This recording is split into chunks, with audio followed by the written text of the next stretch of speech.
Antes de mais nada, eu queria deixar aqui um recado muito importante, que se você sofre de depressão, se isso ainda é uma coisa muito forte para você, é uma coisa que te abala muito, eu peço que você não assista esse vídeo, porque isso pode ser um gatilho para você. Então, não assista esse vídeo se você não consegue falar abertamente ainda sobre esse assunto. Olá, meus amores! Tudo bom com vocês? Estamos aqui hoje para mais um vídeo do nosso projeto Entre Amigas, que é um projeto em colaboração 2 vezes ao mês, terça-feiras por mês. Eu e a Aninha trazemos um vídeo aí em colaboração aqui para vocês, então uma collab aí entre os canais. Inclusive o vídeo da Aninha já foi ao ar, hoje ao meio-dia. Vou deixar o link dela aqui embaixo para vocês irem conferir o vídeo dela também. E como vocês leram aqui no título do vídeo, hoje nós vamos falar sobre o Setembro Amarelo, né, a prevenção aí ao suicídio. E eu e a Aninha resolvemos abordar esse tema para vocês. Primeiro porque o mês de setembro, né, como eu falei para vocês, é um mês de prevenção ao suicídio. Não que isso seja só para este mês do ano, tá? Essa prevenção ela tem que ocorrer todos os dias. Os 365 dias do ano, essa prevenção tem que ser feita e tem que ser tratada, sim, com muito respeito e muita atenção, porque é uma doença que vem aí cada vez mais eliminando mais e mais pessoas de uma forma cruel. 40 segundos, uma pessoa se mata, uma pessoa tenta suicídio. Então, enquanto eu tô falando aqui com vocês, provavelmente alguém vai estar tentando se suicidar ou até mesmo conseguindo tirar a própria vida. Hoje eu tô aqui para contar para vocês um pouquinho do relato de uma pessoa que teve um suicida na família. É uma coisa que eu não costumo falar muito aqui para vocês no canal. Na verdade, eu abordei assim bem por cima algumas vezes. Quem me acompanha mais tempo vai saber. Mas se você é novo aqui ou nova aqui, hoje eu vou contar para vocês um pouquinho do relato de como é ter uma pessoa suicida na família, uma pessoa depressiva. E contar para vocês mesmo a minha experiência com isso, como que foi e como que é até hoje para mim, tudo isso, todo esse assunto. Desculpa, eu tô toda cagada, com batom saindo, mas não é o foco do vídeo hoje, não é beleza, não é maquiagem, não é nada disso, é um assunto muito mais sério e que deveria ser tratado com muito mais importância do que ele é hoje em dia. Eu só queria, antes de contar a minha experiência, eu só queria dizer que a depressão, ela não é brincadeira. A depressão, ela não é uma frescura, ela não é você olhar para a cara da pessoa e falar, meu, levanta, vai trabalhar, sabe? Vai fazer uma coisa da sua vida.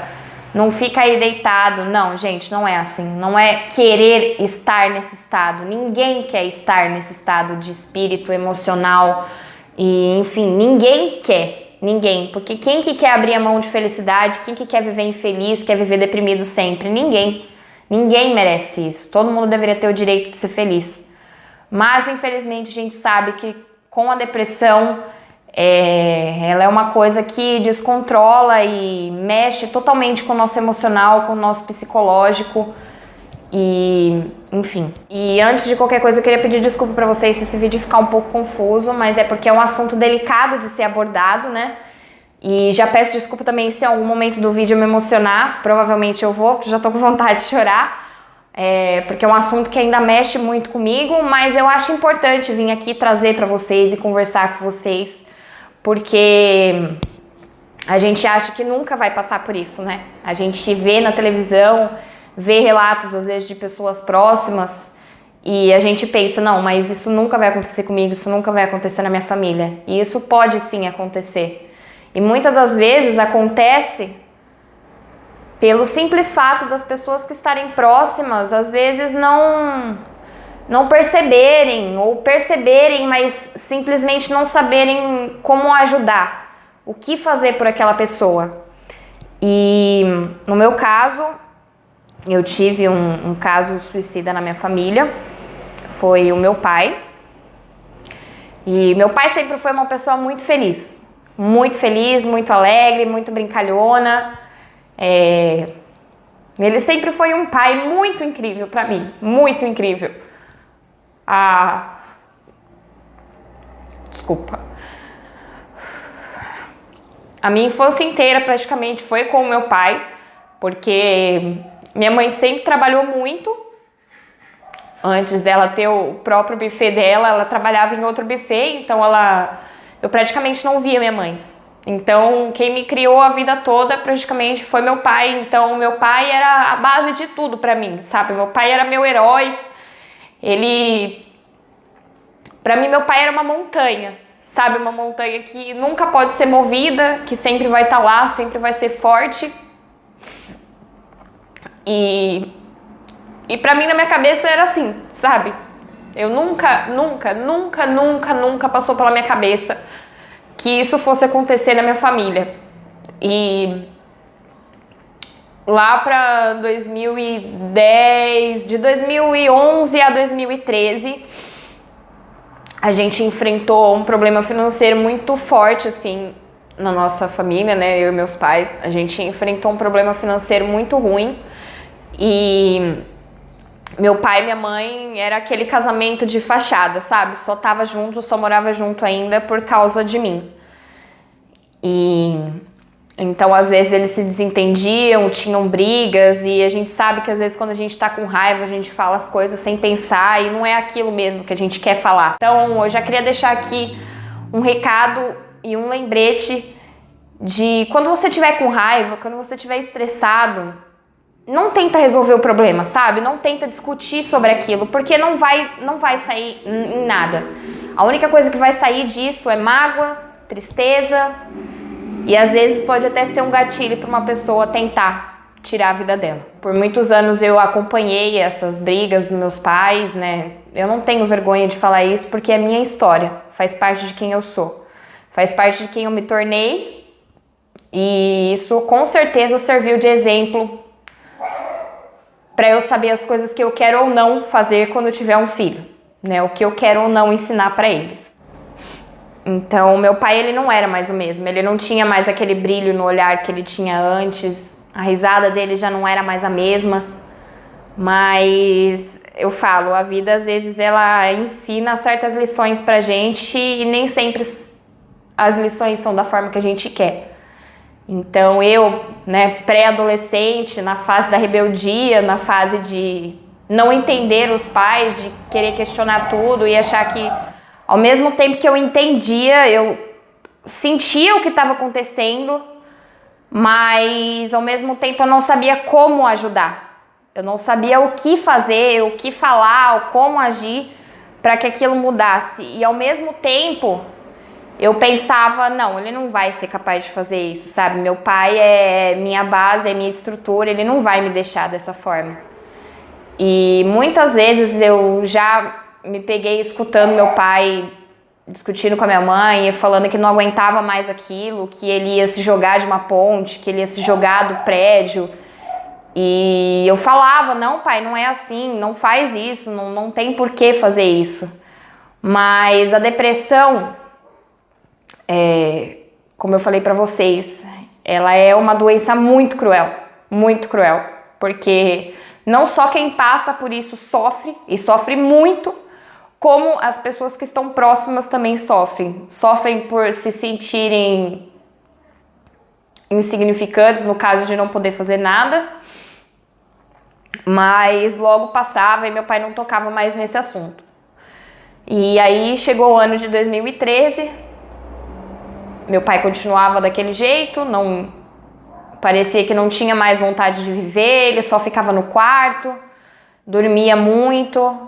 Quando ele acordava, ele ficava no computador o dia inteiro, fumava muito. E cada vez mais ele foi fumando mais e mais e mais, e os problemas financeiros aumentando, as contas chegando, e a gente sem saber o que fazer. E até que no dia 25 de dezembro, Natal, eu fui passar o Natal fora com meu marido. E eu lembro que antes de sair, eu dei um beijo nele, da minha mãe. Falei que eu amava muito eles, desejei Feliz Natal e saí. E quando a gente voltou pra casa, meu pai já estava dormindo, então eu não falei muito com ele. E no dia 26 de manhã, o meu marido levantou para trabalhar. Meu marido morava comigo e com meus pais. E minha mãe já não dormia mais no quarto do meu pai, minha mãe dormia comigo, né? Aquelas camas que você puxa uma embaixo. E meu pai dormia no quarto deles sozinho. E meu marido ia de bicicleta para o trabalho e a bicicleta ficava na arinha, na sacada de casa, né, do apartamento, e aonde ele deixava a bicicleta era de frente para o quarto do meu pai, dos meus pais. E ele saiu para trabalhar, meu pai estava aparentemente dormindo, deitado. E ele tinha dormido de porta fechada. E quando a gente acordou, eu, né, não fui olhar a porta porque eu achei que ele estava dormindo. E fui pra sala, fui pra cozinha tomar café, fazer essas coisas. E minha mãe entrou no quarto. Minha mãe entrou no quarto e viu meu pai apoiado na janela, com a cabeça meio baixa. E na hora ela me chamou e falou: filha, vem aqui que eu acho que o seu pai tá passando mal. E a gente não se tocou, a gente não viu a corda. E na hora que eu toquei no meu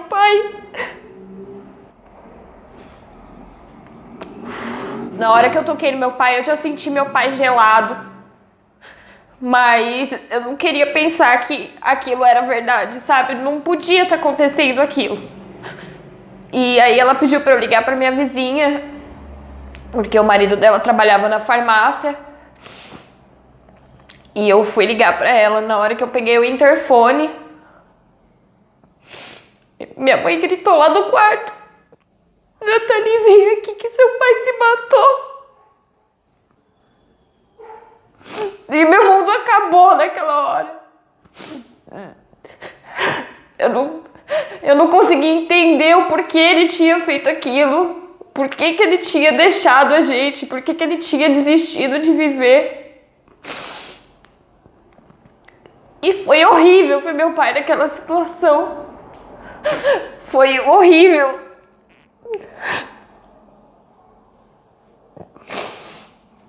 Desculpa, gente. E naquele momento eu só conseguia gritar e chorar e tentar entender o que tinha acontecido, por que ele tinha feito aquilo. E, enfim, meu pai, ele se enforcou dentro de casa. É uma cena que se eu pudesse apagar qualquer coisa da minha vida, seria aquele momento. Porque aquela imagem nunca mais saiu da minha cabeça. E por mais que eu lembre do meu pai, dos momentos felizes, que eu lembro dele sorrindo, quando eu penso nele, a primeira imagem que vem na minha cabeça é aquela. E pra mim foi muito difícil aguentar tudo aquilo e ser forte, porque eu tinha que ser forte pela minha mãe. Porque minha mãe se sentiu culpada pelas brigas que eles tiveram. Novamente, eu volto a dizer, se você tiver com raiva de alguém, não discuta com aquela pessoa, porque você pode falar coisas que você não queria ter dito. Só que uma vez que a gente fala, a gente não tem como voltar mais atrás, né? Então minha mãe, ela se sentiu muito culpada. E naquele momento, por mais que tivesse doendo muito, eu tinha que guardar a minha dor pra mim e ser forte pela minha mãe. Minha mãe, ela não queria mais dormir naquele quarto. Ela não gostava mais nem de entrar no quarto. E eu troquei de quarto com ela. Eu fui dormir pra lá, eu me mudei pro quarto de lá, pra ela não ter que dormir no quarto. E depois daquilo, minha mãe foi ficando cada vez mais depressiva. E não adiantasse o que eu falasse pra ela, ela também já não tinha mais vontade de viver. E ao mesmo tempo eu me sentia incapaz de não poder ajudar e não poder ter feito nada para mudar aquilo. Meu pai não deixou carta, meu pai não deixou nada. Até hoje eu não entendo o porquê ele fez aquilo. Eu compreendo por causa da depressão. Mas é difícil a gente tentar entender uma coisa dessas, é difícil a gente tentar compreender que a dor daquela pessoa é muito grande a ponto dela não querer mais existir. Mas se você tá passando por depressão, uma coisa que eu quero te dizer é que não é assim que você vai resolver. A sua dor pode acabar ali no momento, mas quem fica sofre, e sofre muito, muito, porque até hoje eu não consigo superar isso. Depois disso eu desencadeei minha ansiedade, e ela desencadeou muito mais, eu comecei a ter vários outros problemas de insegurança, de sentir que eu tava sozinha no mundo, me senti vazia, me senti abandonada, e eu não tava, sabe? Eu tive as melhores pessoas do meu lado pra me apoiar, mas ainda assim eu senti um vazio no meu peito. Um vazio porque se eu tivesse acordado antes, talvez eu poderia ter evitado aquilo, era o que eu pensava. Mas se ele não conseguisse naquele dia, eu sei que ele ia tentar em outro, e em outro, em outro, em outro, até ele conseguir. Então, o que basta é eu deixei de tentar entender e apenas respeitei a decisão dele.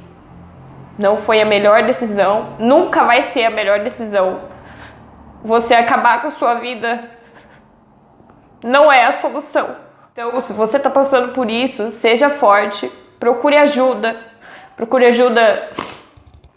de psicólogos, de psiquiatras, faça acompanhamento, converse com as pessoas sobre o que você está sentindo, sobre como as pessoas poderiam te ajudar. Eu sei que é difícil, eu sei o quanto é difícil. Eu sou uma pessoa depressiva, eu só não deixo ela tomar domínio de mim, porque senão eu nem estaria mais aqui hoje. Porque uma das primeiras coisas que passaram na minha cabeça quando eu vi meu pai lá foi tirar minha própria vida, porque eu achei que não ia aguentar aquilo tudo. E as pessoas que estiveram ao meu lado foram essenciais para eu estar aqui hoje, viva e conversando com vocês. Então sim, vai passar, não desista da sua vida, a sua vida é muito valiosa, você vale muito, você é único. Então não deixe uma doença te dizer que você não merece viver, que você não merece ser amado, que você não merece ser feliz, porque você merece sim. Então busque ajuda psicológica, busque ajuda profissional, porque a nossa vida ela é muito valiosa e ela tem que ser vivida até o final, da forma que Deus quiser que ela seja. Mas é isso, gente. O vídeo vai ficar enorme. Eu peço desculpas se não deu pra entender, porque eu tô chorando. Desculpa do cachorro latindo. Mas é um assunto que tem que ser falado e tem que ser cada vez mais abordado, porque é triste. Depressão é uma doença muito triste e eu não desejo nem pro meu pior inimigo, sabe? Então, eu espero que esse vídeo tenha confortado de certa forma você que está assistindo, que talvez possa ter passado por isso, tido um caso na sua família disso. Você não está sozinho, você nunca vai estar sozinho, sempre vão ter pessoas que vão te amar e vão te apoiar e vão estar do seu lado, independente de qualquer coisa. E, enfim, gente, como eu disse, desculpa se esse vídeo ficou confuso, era mais pra gente contar mesmo como foi, como é e como ainda, né, está sendo ter um caso desses na família. E, enfim, então, como eu falei pra vocês, esse vídeo é um vídeo de colaboração com a Ana. Eu vou deixar o link do canal dela aqui embaixo e agora no final do vídeo vai estar o cardzinho pra vocês clicarem e ir direto pro vídeo dela. Assistam lá o relato dela, que também eu me emocionei demais assistindo. E só quem passa por isso, quem está passando ou quem já passou, sabe como é. E sabe que é aquela ferida que nunca vai cicatrizar, mas que a gente infelizmente tem que se conformar e seguir em frente. Então, não acho que depressão é brincadeira, porque ela não é. É isso, gente. Se inscreva aqui no canal, se inscreva no canal da Aninha. E a gente se vê amanhã às 8 horas com mais vídeo aqui no canal.